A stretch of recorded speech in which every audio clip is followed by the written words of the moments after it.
Bonjour. Bonjour. On m'a posé une question concernant le subliminal. Quel est le processus d'opération en fait? Ben, c'est un processus simple. Hein. Tout ce qui rentre, c'est un peu comme la nourriture. La nourriture, tout ce qu'on mange devient nous. Et nous devenons ce qu'on mange aussi. Il y a un échange qui se fait. Donc, il y a une espèce de... Il y a comme, on pourrait dire, une mutation qui se fait des produits qu'on ingurgite. Mais on ne peut pas ingurgiter n'importe quoi pour obtenir le même résultat. On est bien d'accord. Donc, c'est pareil au niveau sur le plan psychique. C'est-à-dire que la répétition constante d'insanité nous amène dans cette insanité et fait ressortir en nous cette disposition et ensuite de ça fabrique un ensemble de corruption. Alors que, disons, une incantation qui va dans l'autre sens, c'est comme un mantra, une prière, elle amène à cette purification. Alors on amène soit le durcissement, la dissolution, la lourdeur des choses, ou on part vers la libération. Alors tout ce processus d'opération, il est simple à quelque part à comprendre. À présent, faut bien se concentrer là-dessus, et c'est là où il y a à présent une difficulté, parce que le subliminal, c'est tout l'ensemble de toutes choses, dans le sens que, tu vois, à une certaine époque, on n'avait ni télé, ni radio, ni tout ce tralala. Il y avait des gens qui faisaient de la musique, où il y avait beaucoup de gens, tout le monde était plus ou moins en prière. Il y avait des prières régulières, il y avait des choses qui étaient comme ça. C'était l'éducation qu'on donnait aux enfants de manière centrale. Ensuite de ça, en périphérie, on leur apprenait évidemment à fonctionner dans le mouvement dans lequel ils se trouvaient. Un paysan, un fils de paysan, il apprenait le métier, un forgeron apprenait le métier, bref. Et ces métiers étaient donc, étant cohérents et complets, étaient donc des supports à tout l'ensemble des différentes spéculations intellectuelles que pouvait avoir le personnage qui travaillait.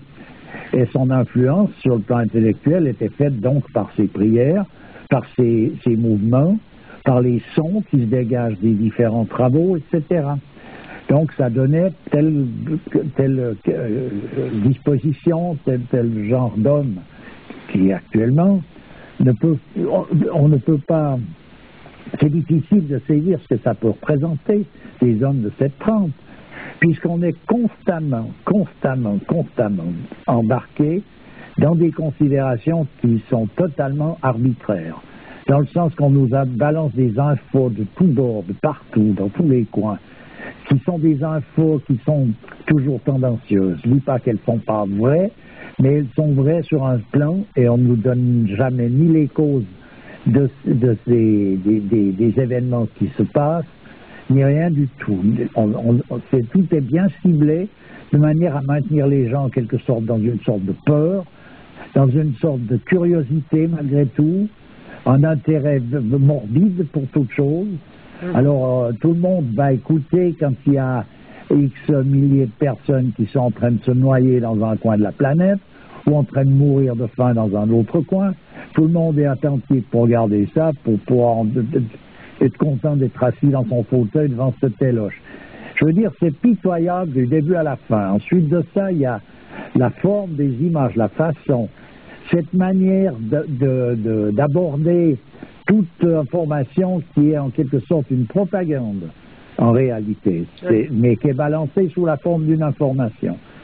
Ensuite de ça, les musiques qui vont autour, l'habillement, ce que l'on montre des gens, que ce soit hommes ou femmes, on les dénude à l'emplacement pile où c'est tendancieux, il y a quelque chose tout le temps, on se met bien à l'aise.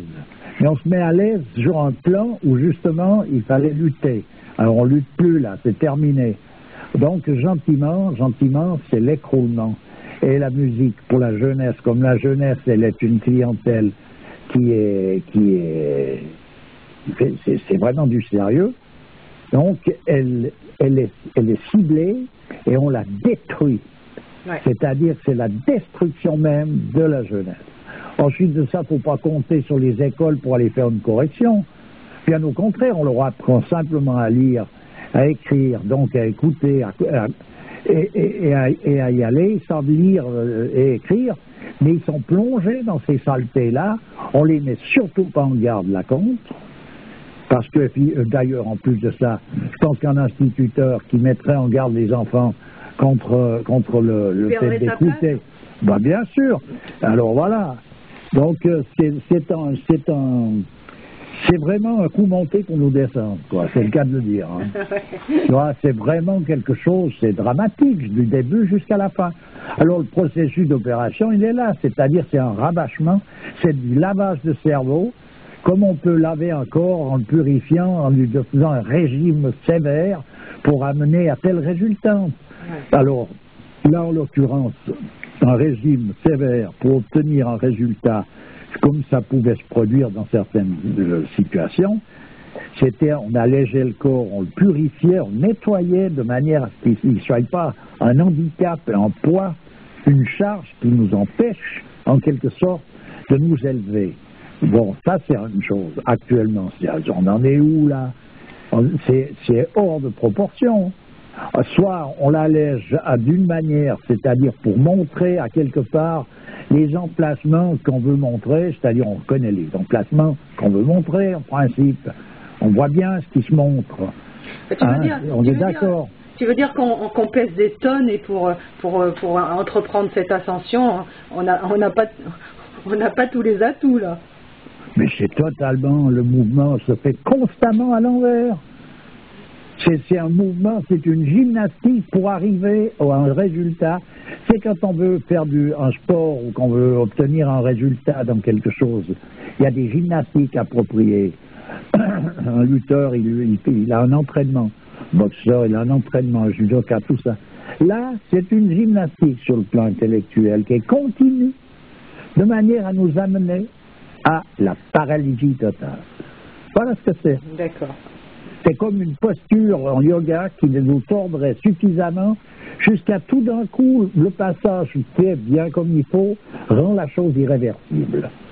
Voilà ce que c'est. C'est pas autre chose. C'est tout simple, là, quelque part. Et moi, je pense pas que ce soit difficile à comprendre. À présent, c'est peut-être difficile à comprendre en profondeur. Parce qu'il faut comprendre le processus d'opération, il faut suivre le rouage. Mais ça, chacun le suit avec la possibilité qu'il a. Mais la chose, elle est claire. Essaye de manger, je sais pas quoi, tu verras qu'il y a un changement dans ton corps. Ouais. Essaye de réfléchir d'une manière, ou de lire certaines lectures. Il y a un changement dans tes pensées. Donc on est bien d'accord avec ça, non, c'est pas. Tout le monde peut le constater. Donc, c'est là où ça se travaille. Et tu penses qu'on a passé ce seuil là où c'est devenu irrémédiable? Oh, ben, en tout cas, au niveau collectif, je sais pas. Moi, je suis... Dieu seul le sait, voilà. Oui, d'accord. Je dirais ça parce que pour moi, effectivement, on a passé le cap depuis longtemps. Mais je veux dire, Dieu seul le sait, parce c'est lui qui tient dans ses mains l'ensemble des choses, y compris le miracle. Oui. Donc, voilà. Et qu'est-ce qui n'est pas miracle à un moment donné? Tout est miracle sur cette création. Il y a un passage où, voilà. Mais enfin, disons, voilà le processus d'opération. Et c'est là qu'il faudrait essayer de... Comme je dis, moi, j'aurais pas fait mieux que les autres. C'est simplement, la vie s'est chargée de faire que, en réalité, j'ai jamais eu de télé, la radio, j'en ai une à l'occasion, mais après, bon, ça n'a pas été intéressé, j'ai pas été intéressé par ça. Enfant, je vivais dans la forêt, dans la campagne, avec des chats, du ci, du là, il n'y avait pas de téloche, il n'y avait pas de radio, il n'y avait rien. Donc, j'étais avec mes parents. Ensuite de ça, oui, c'est en fait la vie, c'est chargé de me protéger un peu de ces choses-là. Je dis bien un peu parce que je suis plongé aussi quand même dans le monde, dans l'existence, et puis je ne peux pas y échapper. Et je veux dire, le peu que j'ai pu y échapper m'a aidé à comprendre le processus. Parce qu'en y échappant, je me suis retrouvé, moi, à vivre beaucoup dans les forêts. J'ai habité pendant 10 ans dans les forêts. J'ai habité en camping-car, moi. Je m'étais fait un camping-car et je vivais dans les forêts. Voilà. C'est-à-dire que je travaillais la journée, parce que j'ai toujours dû le faire, je les ai dit, pour gagner ma vie, ce qui a été une chance aussi. Personne ne m'a donné des sous pour faire des études, je ne sais pas quoi, comme ça se fait. Mes parents n'avaient pas cette possibilité-là, et on n'en parlait pas, ça ne rentrait pas dans une idée comme ça. Donc j'ai appris à travailler, à faire quelque chose, ce qui veut dire que je travaillais la journée, et le soir, quand j'avais fini mon travail, je rentrais à la maison, ma maison c'était la forêt. Voilà. Et je faisais ça pendant des années. Je suis resté dans un endroit, une région pendant 10 ans où j'étais tous les soirs dans ces forêts. Donc, et j'avais pas de radio dans cette forêt, évidemment pas. Donc j'avais la contemplation du décor et j'étudiais ce que je voulais étudier, ce que mon père m'avait indiqué, et j'avais toutes les lectures appropriées à ça. Donc je pouvais méditer là-dessus, réfléchir, pendant ce temps que les autres regardaient le feuilleton, le match, le film, le dernier film, les derniers tubes, la dernière nana super, et tout le monde était là à regarder ça. D'ailleurs, je les ai vus, mais je les voyais en passant. Mais par contre, moi, j'y étais pas plongé. J'étais pas plongé dedans. Alors que finalement, je me suis aperçu après coup, c'est que les personnages que je côtoyais, puisqu'en travaillant, tu côtoies des gens, puis ils sont sympathiques. Moi, j'ai pas eu de problème de côtoiement avec les personnages avec qui j'ai eu affaire. Hein. Bien au contraire, tout s'est toujours bien passé. T'as pas eu de problème avec les autorités, là? Ah, mais ça, c'était sans arrêt. Mais après, au bout d'un moment, ils sont fatigués parce que, disons, moi, je ne recherchais pas des misères. Je faisais pas, j'étais pas en train de faire je sais pas quoi. Mais ils m'ont couraté après pendant longtemps. Oui, mais c'est interdit de faire ci, parce que là. Puis je dis, écoutez, regardez, passez derrière moi. Quand j'ai passé, il n'y a rien. Je laisse aucune trace. Donc, moi, j'aime bien ça. Il fallait que j'aie un domicile parce que c'est interdit. Si tu es en domicile fixe, dans un pays comme la Suisse, c'est interdit. Tu n'as pas le droit de ne pas avoir de domicile. Bon. Alors, j'avais un domicile, j'avais un endroit où je pouvais rentrer. Mais je disais, moi, j'ai un domicile, mais ce que j'aime, c'est vivre dans ces forêts parce que j'aime bien cette nature. Bon, tous flics qui sont, à un moment donné, ils comprennent ça, hein, quand même. Ils sont aussi, à un moment donné, ils ouvrent les yeux. Et puis ils ont les mêmes yeux que tout un chacun. Ils ouvrent, ils voient les arbres. On ne peut pas dire quand même que c'est désagréable. Et puis bon, il y en a quelques-uns qui rabâchaient leur histoire. Au bout d'un moment, ils se sont lassés un peu. Puis comme il n'y avait pas de traces, je laissais pas de traces. Ils voyaient mon fourgon, ils disaient, ouais, bon, ben, on le connaît, c'est lui. C'est le fou. Ouais, ça a passé la rampe, péniblement, hein, parce que dans un pays comme la Suisse à cette époque, ce que la France est devenue d'ailleurs, la délation était quelque chose de courant, elle était encouragée, ce qui veut dire que les gens parlent de nouveau, le processus subliminal, qu'est-ce qu'ils font pour être un bon citoyen, puis pour se sentir bien, avoir fait son devoir, on téléphone à la police parce qu'on a vu quelque chose qui est insolite, c'est-à-dire un fourgon qui est arrêté en lisière de forêt. On ne sait pas, on n'a pas vu ce qu'il y avait dedans, c'est louche. C'est mystérieux, c'est louche. C'est un peu on voit rien, on n'entend rien, c'est louche. Voilà, donc le procédé, il est là. Donc, inévitablement, s'il y en a un qui venait faire pisser son chien dans la lisière de forêt, instantanément, il prenait son téléphone et il appelait pour dire qu'il y avait quelque chose d'insolite. Donc, hop, et les voilà qui débarquaient. Moi, j'avais l'habitude, si je voyais quelqu'un venir avec son chien, 10 minutes après, j'avais les gendarmes. C'était une habitude. Alors, c'est fou cette mentalité, vraiment, c'est... Oui, mais c'est comme ça, c'est lamentable, mais on vit dans ce monde, donc on est obligé d'accepter ça comme ça. C'est comme ça. C'est comme quand il y a de l'orage, il pleut, ça tonne, il fait pas beau. Bon, ben là, voilà.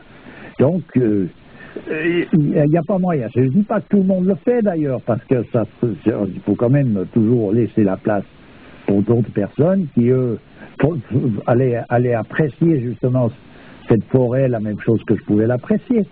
Mais là, c'était quelque chose de courant, cette façon de faire. Ouais. Donc il fallait que je fasse avec aussi. Tu vois, il fallait, c'est tout un sacrifice. Tu payes cher cette position-là. Faut être fait pour. Faut être fait pour parce qu'on te regarde toujours comme un paria, un renégat. Tu vois, t'es un anarchiste, et tout ce qu'on veut, toutes les qualifications possibles qui te disqualifient par rapport à une société. Bon. Moi, j'ai eu de la peine pendant un moment, j'étais révolté contre tout ça, puis après, au bout d'un moment, c'est bon. Moi, je sais, il y a un passage où tout d'un coup, j'ai vu où étaient les anarchistes. Tu comprends? Il y a un moment donné où tu sais pas, alors tu te demandes si t'es pas par hasard anarchiste. Puis quand tout d'un coup, tu vois l'ensemble du décor, tu t'aperçois que tu vis parmi des anarchistes et que toi, tu essayes de ne pas l'être. Avec une grande difficulté parce que tu es entraîné à l'être. On t'apprend à être anarchiste par rapport à la réalité des choses. Mais on t'oblige à être obéissant à l'égard de personnages qui sont incompétents. Anarchiste, voilà. Non mais attends. Anarchiste par rapport à Dieu. Alors voilà, donc c'est toujours, puis simplement donc par la suite, par rapport au bon sens des choses. Bon, mais écoute, on va finir là. Donc le subliminal, en gros, c'est un repas poison. Voilà, c'est un repas empoisonné. Voilà ce que c'est. Pour le psychisme. Voilà, mais c'est l'ensemble. Le psychique agit d'ailleurs sur le physique, on le sait, ça se dit de partout. Il suffit d'avoir des soucis pour avoir un ulcère, donc c'est pas un problème. Donc tout est lié. Donc c'est un repas poison. Voilà ce que c'est rien d'autre. Tu veux dire que le subliminal, il a des répercussions sur notre physique aussi? Mais bien sûr, comment voudrais-tu qu'il n'en ait pas? Comment il ferait là? Si chacun sait que quand on est en stress, ça crée des problèmes physiologiques. Quand on est en souci, quand on est plein de problèmes, ça finit par pas jouer, non? Ça rend malade, oui, effectivement. Ça rend malade, non, c'est bien ça. Bon, ben alors voilà, donc là, le truc, il est parfait. Je veux dire, c'est un processus, pardon. Et là, en l'occurrence, ben, c'est une participation qui n'est pas nécessairement volontaire d'une quantité de population où les gens ne se rendent pas même compte de ça, ils ne se rendent pas compte de ce qu'ils font. Mais le procédé est là, il est en marche. Et on n'a plus la référence voulue pour nous permettre de voir qu'en réalité ce qu'on fait. Bon, en gros... C'est comme quelqu'un qui ne sait plus ce qu'il fout. Eh bien, on en est arrivé là sur un certain plan. Donc, en gros, on est tous la proie à ce subliminal. Ah, ben bien sûr. Ok. Eh bien, écoute, on va finir là-dessus. Je te remercie. Mais c'est toujours avec plaisir. Et à bientôt. Alors